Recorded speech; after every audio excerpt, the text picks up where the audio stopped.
Mulai. Ya. Bismillahirrahmanirrahim. Assalamualaikum warahmatullahi wabarakatuh. Alhamdulillah wassalatu wassalamu ala Rasulillah wa ala alihi wa sahbihi wa mawalah wa la hawla wa la quwwata illa billahi wa ba'du.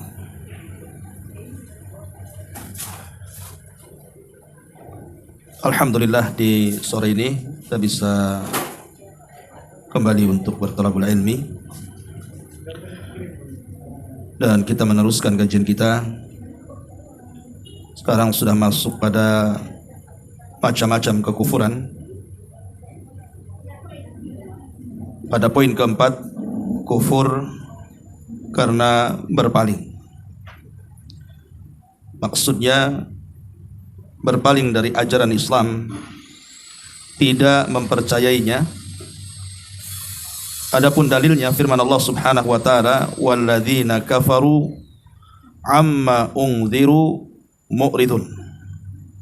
Dan orang-orang yang kafir berpaling dari apa yang diperingatkan kepada mereka. Baik. Ma'asyiral muslimat yang dimuliakan Allah Subhanahu wa taala, di antara kekufuran yang sangat besar yang bisa mengeluarkan pelakunya dari Islam adalah berpaling dari kebenaran, berpaling dari agama Allah Subhanahu wa taala. Bahkan dikatakan oleh Syekh Muhammad Ibn Abdul Wahhab rahimahullahu ta'ala ketika bicara tentang pembatal-pembatal Islam, di mana beliau mengatakan di antara pembatal-pembatal Islam adalah al-i'rad an dinillahi azza wa jalla. Seseorang berpaling dari agama Allah, la yata'allamuhu wala ya'malu bihi, di mana dia tidak mau belajar tentang agama dan tidak mau mengamalkan dari agama. Ma'asyiral muslimat yang dimuliakan Allah Subhanahu wa taala, Al-Imam Ibnul Qayyim rahimahullahu taala, beliau mengatakan bahwa yang dimaksud berpaling di sini artinya tarkul haq, meninggalkan kebenaran. La yata'allamuhu wa la ya'malu bihi, di mana orang itu tidak mau belajar kebenaran dan tidak mau mengamalkan kebenaran. Sawa'un kana qaulan aw amalan aw i'tiqadan, baik berupa ucapan ataupun amalan ataupun keyakinan, sama sekali tidak mau belajar apalagi mengamalkan. Lalu apa saja contohnya seseorang yang dianggap berpaling dari agama Allah ini bisa sampai kepada taraf kekufuran? Pertama, orang yang berpaling dari seluruh ajaran agama, seperti yang dilakukan orang-orang kafir dan juga orang-orang musyrik. Mereka mengingkari seluruh ajaran Islam, tidak mau belajar apalagi mengamalkannya. Maka ketika orang kemudian tidak mau mempelajari agama Allah dan juga tidak mau mengamalkannya secara keseluruhan, maka ini menyebabkan dia kufur dengan kekufuran yang sangat besar. Yang kedua, berpaling dari Nabi SAW, di mana dia tidak mau mendengarkan Rasul, mendengarkan hadis-hadisnya, dan tidak membenarkannya, dan tidak mau mempelajarinya, dan begitu seterusnya. Maka orang berpaling dari Nabi SAW dan seluruh ajaran yang dibawanya, ini juga merupakan kekufuran. Kemudian yang ketiga, berpaling dari mempelajari tauhid. Dia tidak mau mempelajari tauhid. Karena dia tidak mempelajari tauhid, sehingga terkadang dia jatuh kepada kesyirikan tanpa dia sadari. Maka orang yang tidak mau belajar tauhid ataupun tidak mau belajar kesyirikan dalam rangka untuk menjauhinya, maka ini bisa masuk pada i'rad, berpaling dari agama Allah, dan bisa kufur. Karena orang yang tidak tahu tauhid pasti dia terjerumus kepada kesyirikan. Makanya dari sini para ulama mengatakan bahwa ilmu yang berkaitan kita dengan Allah Subhanahu wa taala atau hubung kait kita dengan Allah Subhanahu wa taala secara pribadi atau disebut dengan wajib ain, kewajiban yang individu seperti salat, itu kan tidak bisa digantikan, harus kita yang melakukannya, ataupun puasa, ataupun zakat, ataupun haji, pokoknya yang sifatnya wajib ain. Maka kita tidak boleh meninggalkan hukum-hukum ini dengan tidak mempelajarinya. Wajib kita mempelajari perkara-perkara yang sifatnya wajib ain. Lain kalau seandainya wajib kifai, wajib kifayah, kalaupun ada sebagian orang yang melakukannya gugur bagi yang lainnya, maka kalaupun tidak mempelajarinya tidak ada masalah. Tapi kalau seandainya sifatnya wajib ain, hubungan kita dengan Allah Subhanahu wa taala seperti salat dan yang lainnya tadi, kalau tidak mempelajari apalagi tidak mengamalkannya bisa kufur. Bisa kufur, makanya penting belajar agama, wabil khusus berkaitan dengan tauhid, dengan akidah, dengan iman, ataupun dalam perkara-perkara yang maklum seperti umpamanya haramnya zina, haramnya judi, haramnya khamar dan begitu seterusnya. Maka ini harus dipelajari supaya kita tidak terjerumus kepada hal-hal yang diharamkan Allah Subhanahu wa taala. Lah inilah makna daripada kufur al-i'rad, berpaling. Tentu berpaling itu ada dua macam ya. Ada yang berpaling itu karena sombong, karena inad, karena memang menolak, tidak mau menerima kebenaran. Dia menolak dan sombong, tidak mau menerima kebenaran. Maka ini yang dimaksud kufur al-i'rad an dinillah, ini berpaling dari agama Allah. Tapi kalau berpalingnya itu tadayyunan, berpalingnya itu karena dia dalam rangka mengamalkan sebuah agama. Umpamanya ada ahli bid'ah menyampaikan sebuah hadis kepada kita, kemudian kita tidak menerima hadis tadi karena yang menyampaikannya ahli bid'ah. Bisa saja mungkin hadis itu lemah atau salah dalam memahaminya, kemudian kita berpaling, maka ini tidak kufur karena berpalingnya karena kita mempertahankan agama. Atau mungkin sebaliknya, kita sebagai ahli sunnah menyampaikan sebuah hadis kepada ahli bid'ah, oleh ahli bid'ah itu ditolaknya karena boleh jadi mungkin gurunya melarang untuk mendengarkan perkataan kita, maka itu tidak sampai kufur.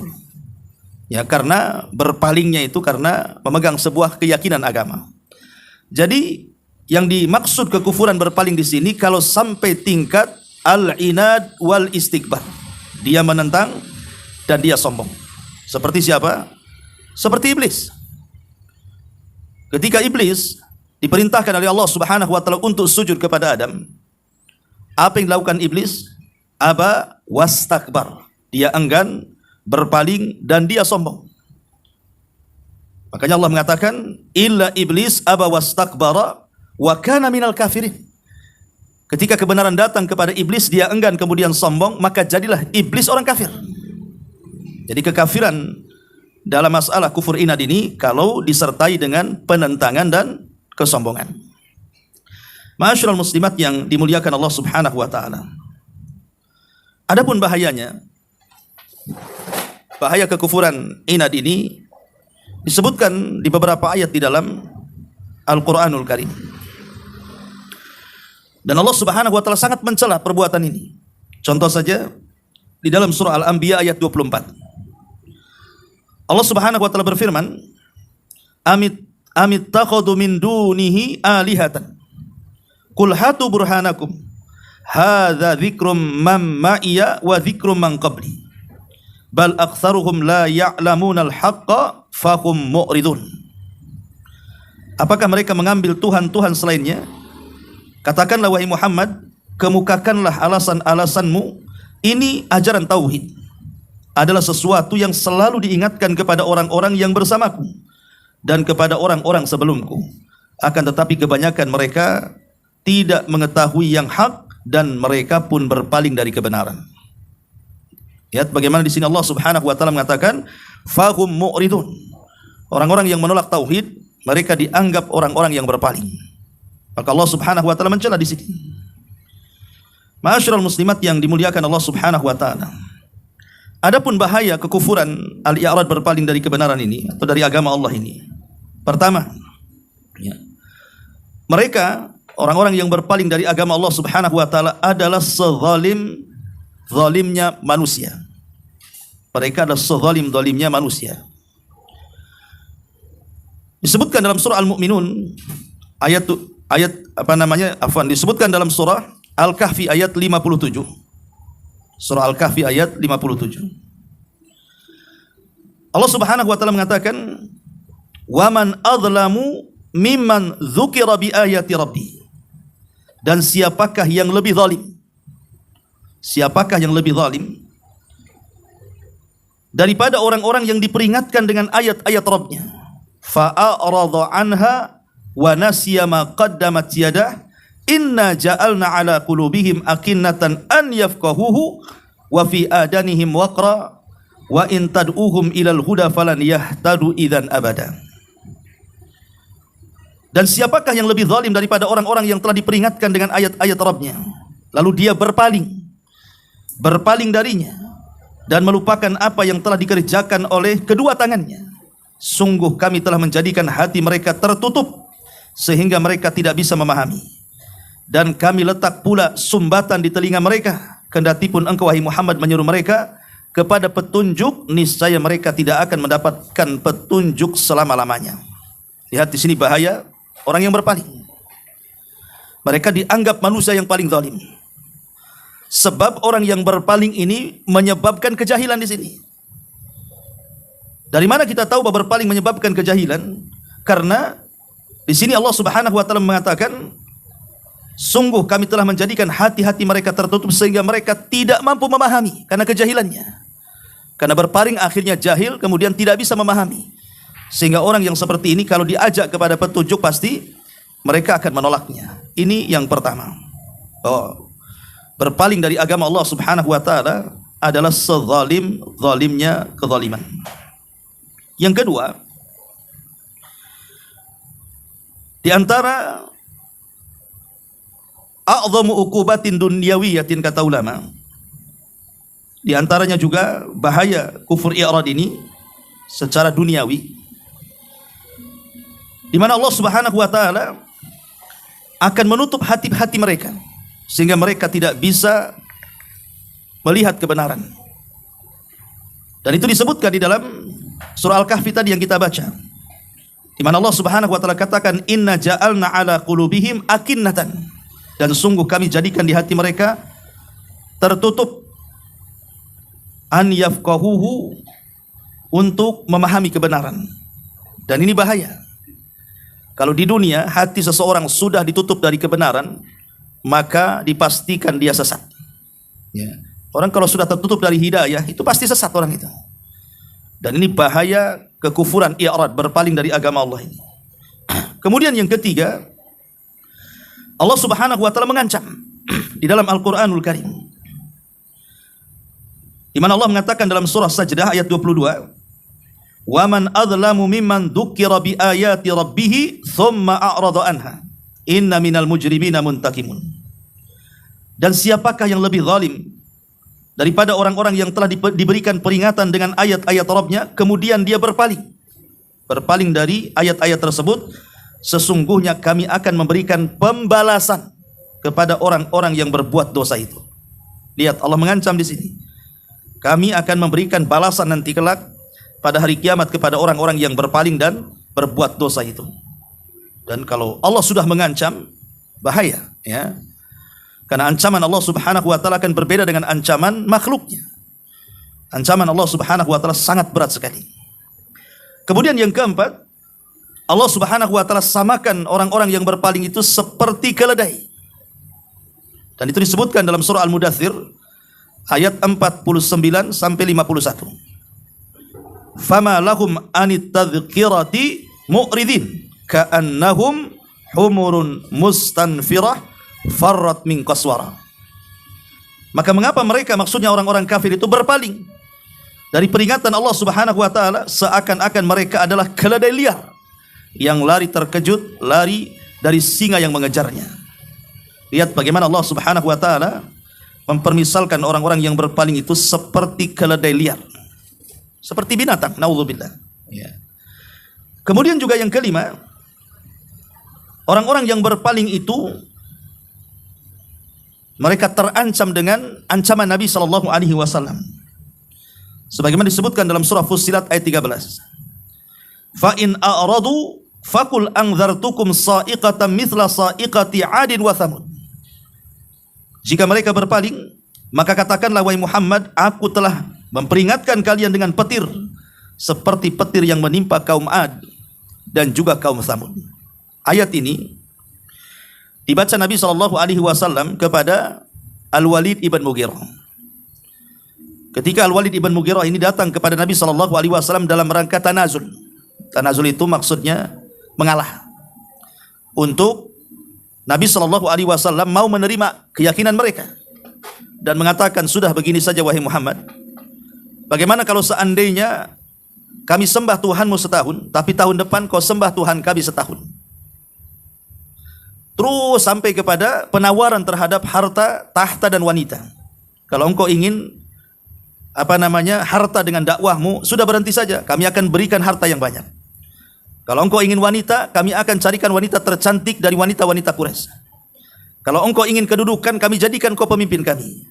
Kalau engkau sakit, kami carikan dokternya, dan begitu seterusnya. Banyak ucapan Al-Walid di hadapan Rasul. Maka Nabi SAW ketika Al-Walid terdiam, Rasul mengatakan, sudah wahai Walid, sekarang giliranku. Maka setelah giliran Nabi SAW bicara, Rasul tidak banyak bicara. Tapi Rasul SAW justru membacakan surah Fussilat ayat 13 ini. Fa in a'radu faqul anzartukum sa'iqatan mithla sa'iqati 'adin wa thamud. Jika mereka berpaling, maka katakanlah wahai Muhammad, aku telah memperingatkan kalian dengan petir seperti petir yang pernah menyambar kaum Ad dan kaum Thamud. Maka Al-Walid ketakutan dan mengatakan, hasbuka ya Muhammad, cukup wahai Muhammad, karena takut Rasul berdoa kemudian terkabulkan doanya. Mereka yakin, ya. Kalau Nabi berdoa itu pasti mustajab. Maka Al-Walid pun terdiam. Di sini lihat bagaimana ayat ini mengancam dari lisan Nabi SAW untuk mengatakan kepada orang-orang Quraisy yang berpaling itu agar memperingatkan dengan petir yang pernah menimpa kaum Ad dan Thamud. Kemudian juga yang keenam, ya, bahwa orang-orang yang berpaling dari agama Allah, maka Allah akan berikan kehidupan yang sempit di dunia dan mata yang buta di akhirat. Di dunia disempitkan dadanya, di akhirat dibutakan matanya. Allah Subhanahu wa taala berfirman dalam surah Shad ayat 124. Wa man a'rada an dzikri fa inna lahu ma'isyatan dhankan wa nahsyuruhu yaumal qiyamati a'ma.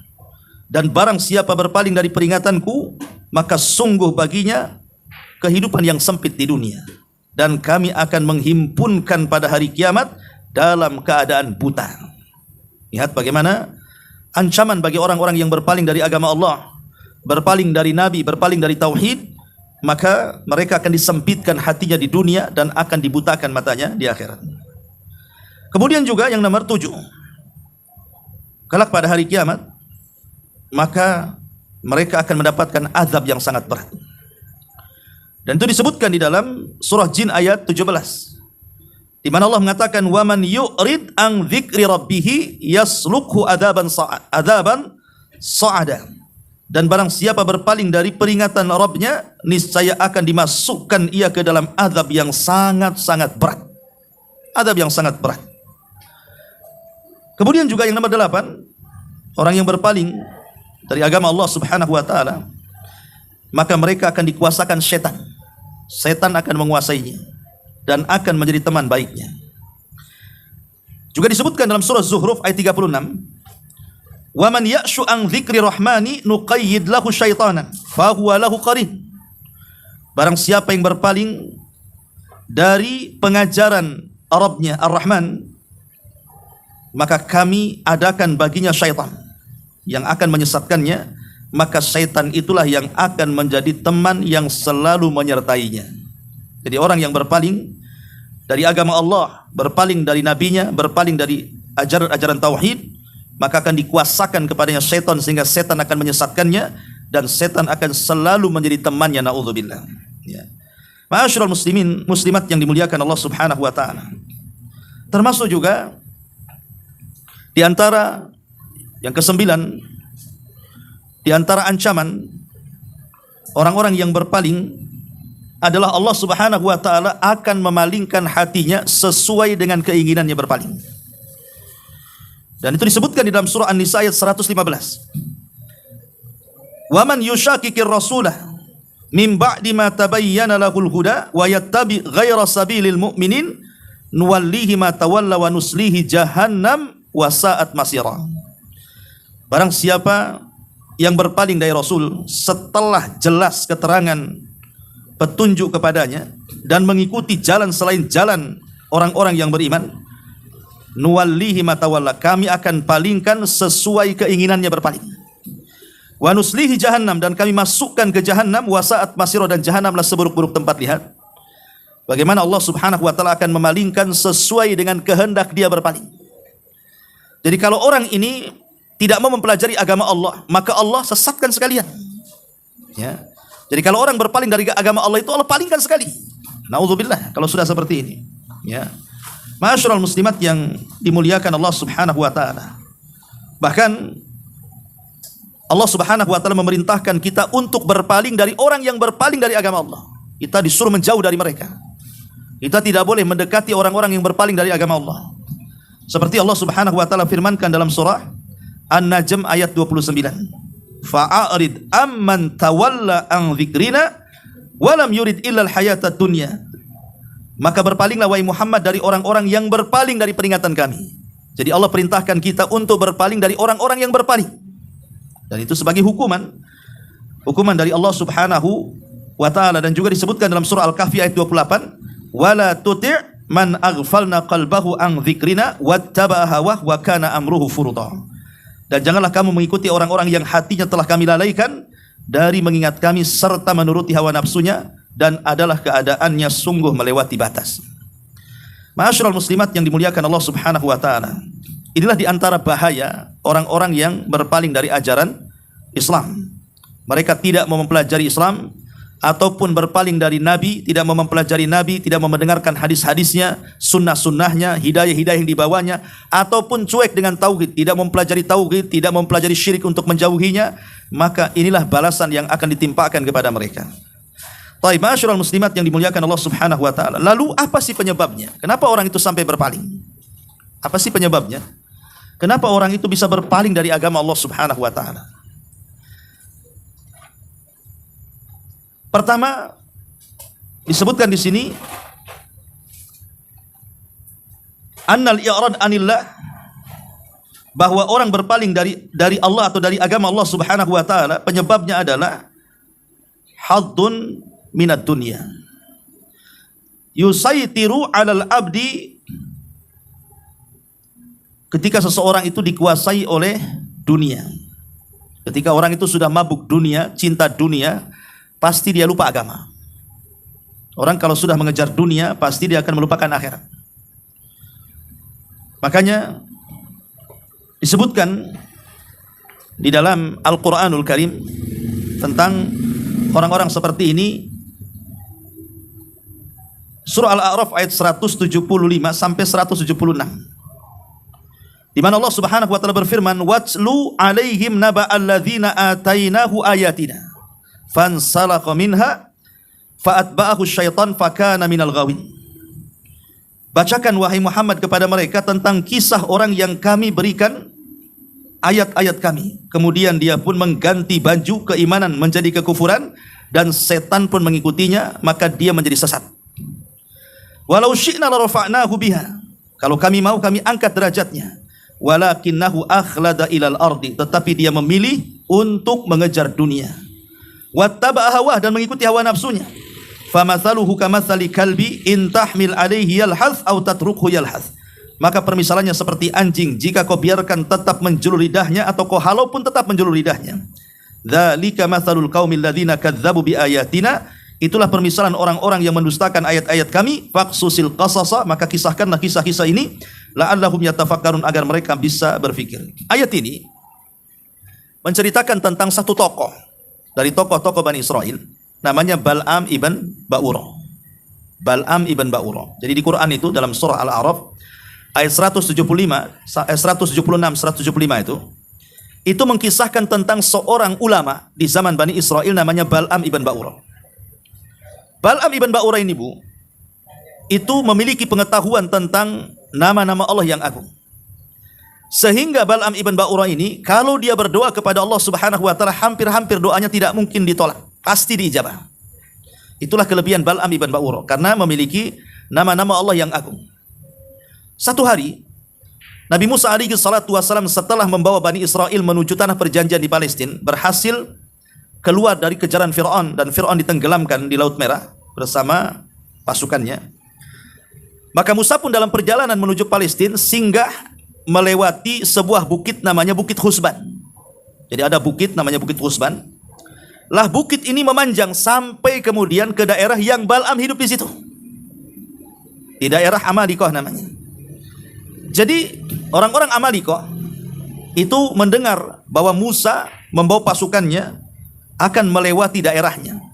Mereka khawatir kalau tujuan Nabi Musa itu akan menjajah negerinya. Sehingga karena ketakutan para pembesarnya, para pemimpinnya, mereka pun datang kepada Bal'am ibn Ba'urah dan mengatakan, ya Bal'am, engkau kan orang yang mustajab doa.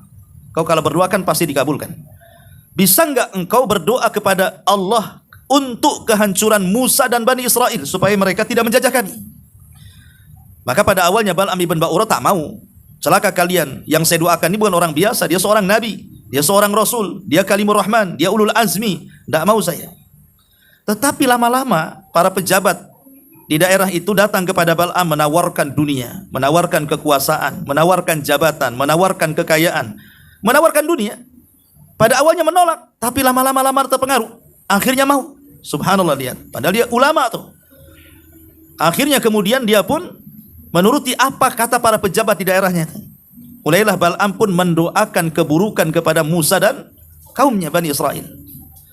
Tetapi dia salah pilih lawan.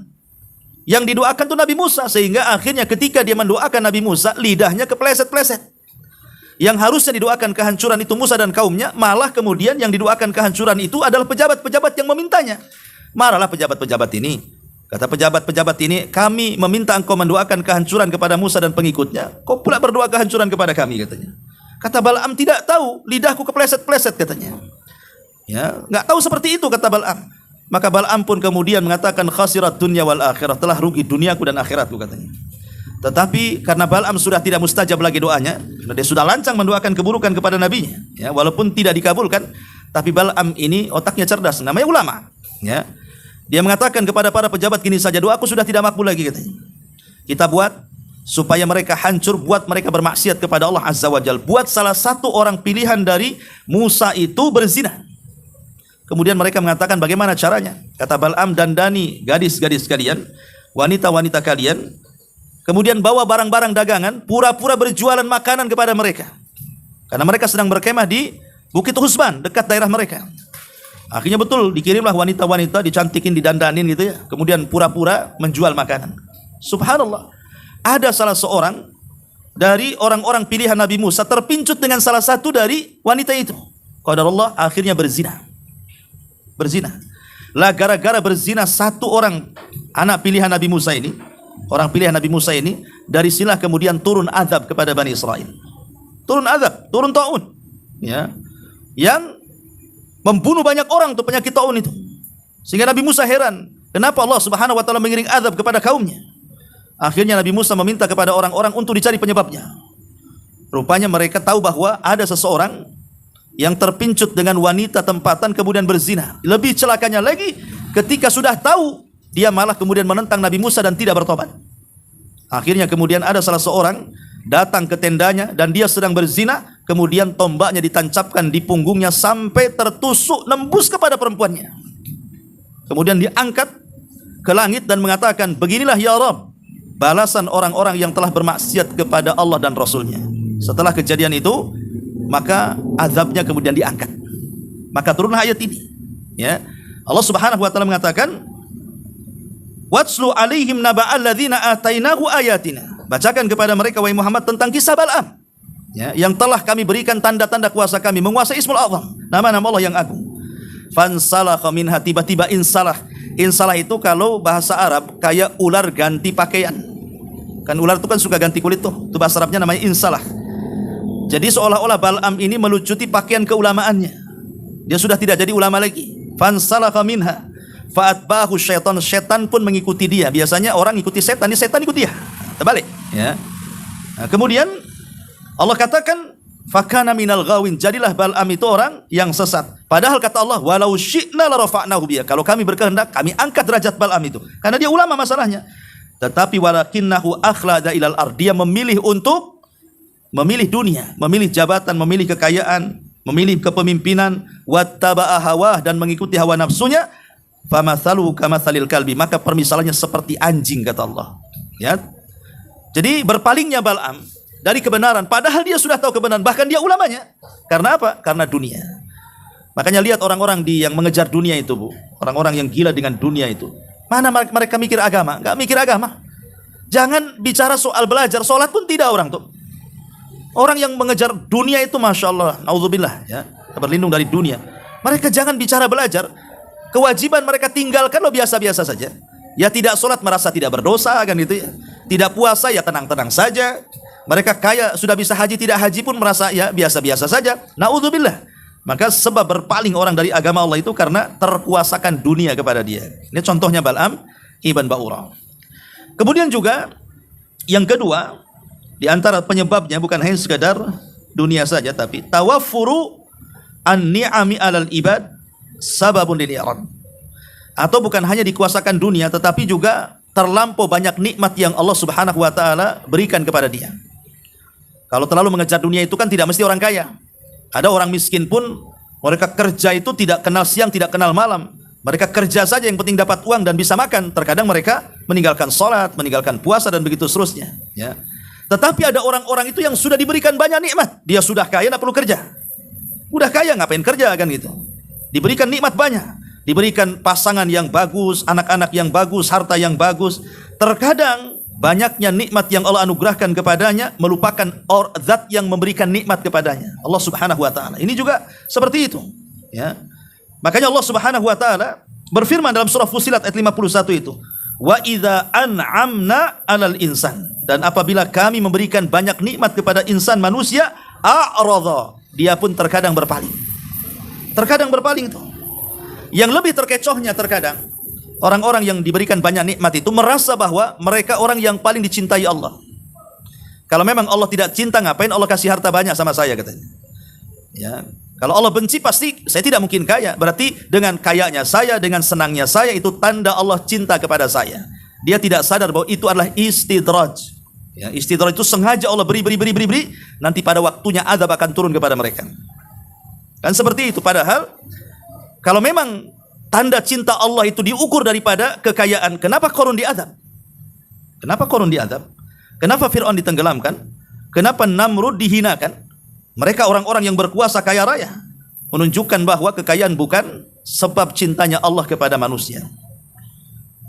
Karena yang namanya kekayaan itu kan berserikat, Bu, antara mukmin dan kafir. Sulaiman kaya, Namrud juga kaya, kan begitu. Abu Bakar kaya, Abu Lahab juga kaya, kan itu. Jadi kekayaan itu berserikat. Orang kafir bisa kaya, orang beriman juga bisa kaya. Tapi apakah kemudian kekayaan tanda cinta? Tidak, bukan itu tanda cinta Allah kepada manusia. Tanda cinta manusia itu bukan dinilai kekayaannya, karena kekayaan itu berserikat antara mukmin dan kafir. Lah terkadang sebab banyaknya Allah berikan nikmat kepada orang itu menjadikan orang itu berpaling dari jalan Allah. Contoh yang mudah adalah Qarun. Ya.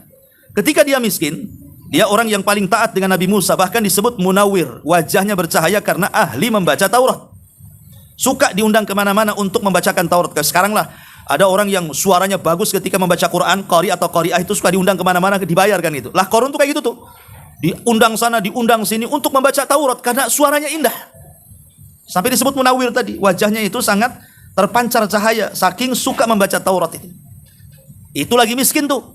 Tapi setelah Allah buka kekayaan selebar-lebarnya kepada Qarun, akhirnya menjadi kaya raya, bahkan orang yang paling kaya satu dunia, bahkan sejak bumi diciptakan sampai bumi dikiamatkan, mungkin Qarun aja orang paling kaya tuh. Ya. Tetapi apa yang terjadi setelah dia kaya raya, malah berpaling dari ajaran Musa. Datang petugas zakat kepada Qarun untuk mengambil zakatnya.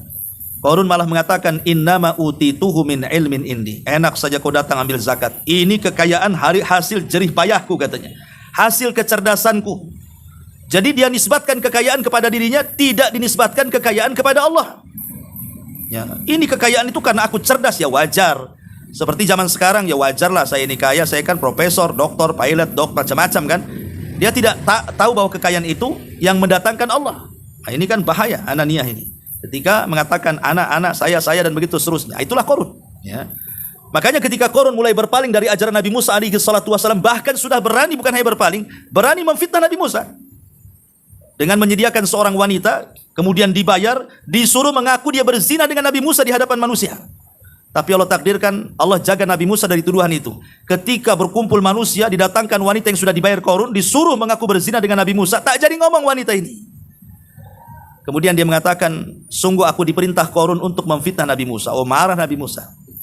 Dia berdoa kepada Allah subhanahu wa ta'ala, dan Allah perintahkan bumi untuk taat dengan ucapan Musa atas izin Allah. Kata Allah, wahai Musa, perintahkan bumi untuk menelan Qarun.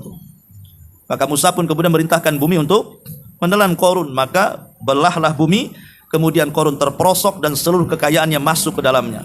Di sini Allah subhanahu wa ta'ala katakan, fakhasafna bihi wa bidarihil arda. Kami tenggelamkan Qarun dan seluruh kekayaannya. Nah, di sini ada pelajaran bahwa di antara sebab berpaling dari ajaran Allah itu apa? Terlampau banyak nikmat. Ya, sehingga melupakan dia. Harusnya orang kalau banyak nikmat itu kan mendekatkan diri kepada Allah kan? Kita lihat orang-orang susah, mungkin kita anggap wajar lah mereka karena sibuknya akhirnya mereka melupakan segalanya. Tapi orang yang sudah kaya kok bisa melupakan segalanya, itu aneh. Sampai saya lihat itu ada orang yang sudah kaya raya, usianya sudah 60-70 tahun, yang harusnya mungkin dekat dengan masjid, tinggal di masjid, dikir banyak, baca Quran, malah memperbanyak lagi cabang kekayaannya itu. Malah buka usaha sana sini. Akhirnya apa? Dia tidak pernah hidup di masjid. Karena hari ini rapat di sana, hari ini rapat di sono, hari ini harus ke sana, akhirnya mati dalam kondisi seperti itu. Coba. Naudzubillah kan? Maka ini juga salah satu penyebab kenapa orang berpaling dari Allah, karena tawafurun ni'ami, kata para ulama. Banyaknya nikmat sehingga melupakan Allah subhanahu wa ta'ala. Ya. Kemudian juga karena kejahilan juga. Yang ketiga karena kejahilan, karena jahil dia. Jahil, tidak mau mempelajari agama, dan itu yang banyak. Ya, lihat orang-orang awam itu. Kayaknya mereka nggak peduli itu kan. Kayak contoh saja lah kita ngaji hari ini. Coba berapa lah dari penduduk Batam itu yang hadir di sini itu berapa persennya? 0, nggak ada juga komanya. Ya, 0 aja lah kan gitu ya. Yang mau duduk itu kan. Kebanyakan mereka lalai.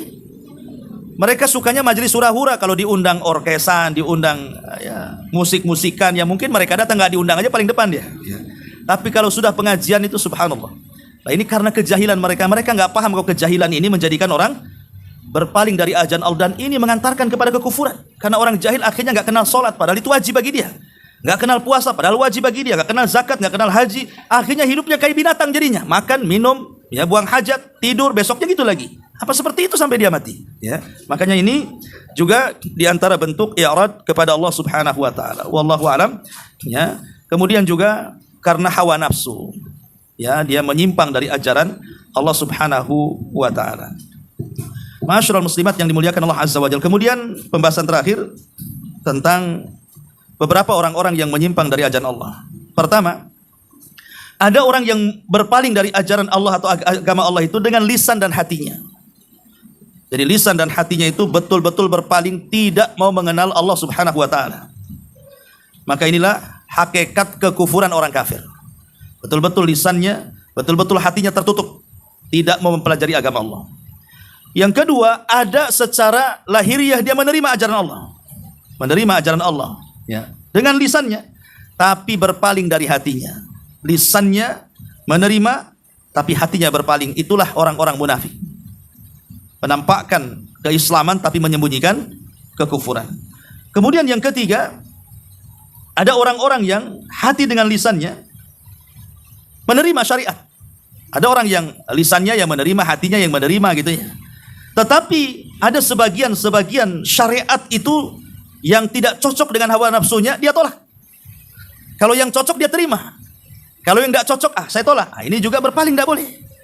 Ya, orang-orang seperti ini hanya mau sesuai dengan hawa nafsunya, yang tidak sesuai dengan hawa nafsunya ditolak. Nah, ini bahaya juga.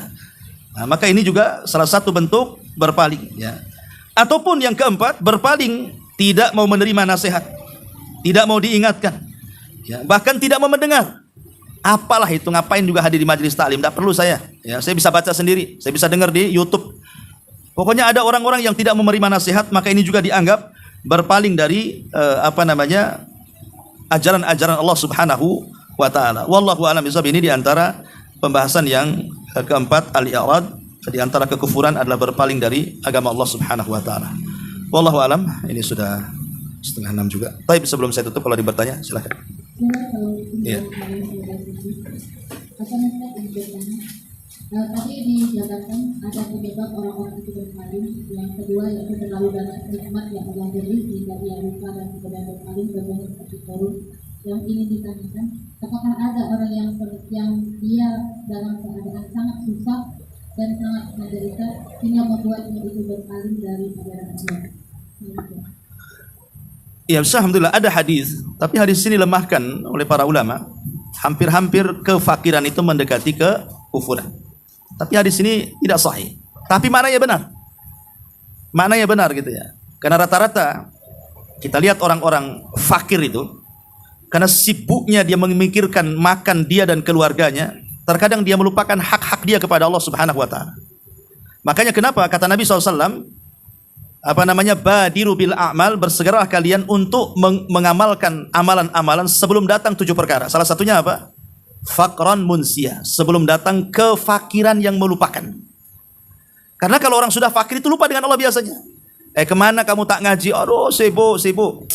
Kalau saya nggak kerja tak makan. Ya. Kok nggak nampak di masjid? Gimana saya kalau datang ke masjid nanti keluarga saya tak makan? Akhirnya itu aja alasannya itu. Alasannya hanya cari makan kan itu. Ditanya ibadah, sibuk, saya lagi sibuk, susah. Orang-orang fakir justru, makanya Rasul mengatakan, jangan sampai seseorang itu tidak beramal sampai datang kefakiran yang melupakan atau kekayaan yang melampaui batas. Ketika dia fakir, dia lupa. Kamu enak aja ngaji karena kau kaya katanya. Akhirnya dia dikayakan, sudah kaya dia pula tak ngaji juga. Katanya kalau kau kaya ngaji, sekarang sudah kaya nih tak ngaji juga kan itu. Itulah melampaui batas namanya. Ya. Jadi itu salah juga, fakir yang melupakan, kekayaan yang melampaui batas. Itu dua-duanya salah dan itu sebab berpaling juga dari ajaran Allah Subhanahu wa taala. Dan itu banyak gitu. Kita lihat keseharian. Saya ini banyak bangun kan. Sudah mungkin ratusan tukang bangunan itu saya sudah pakai di Batam ini. Ya ada yang sholat, ada yang enggak. Kadang-kadang saya kasih nasihat tuh tukang-tukang yang enggak sholat tuh. Sholatlah bang katanya. Dia hanya cengar-cengir aja. Yang enggak sholat juga. Coba bayangkan. Ya. Ada juga yang saking saya agak keras, akhirnya telinganya panas, besoknya tak mau kerja lagi. Ada juga kan gitu. Padahal sudah fakir loh, enggak mau sholat tuh, ya Allah, itu rugi dunia akhirat tuh. Kalau sudah fakir di dunia, janganlah pula fakir di akhirat. Ya, enggak apa-apa fakir di dunia, di akhirat kaya lah dengan surga. Harusnya kan begitu. Ini enggak, dua-duanya fakir. Nauzubillah. Ya. Ya, saya kira cukuplah. Subhanallah bihamdika, asyhadu an la ilaha illa anta astaghfiruka wa atubu ilaik. Allahu taala alam. Assalamualaikum warahmatullahi wabarakatuh.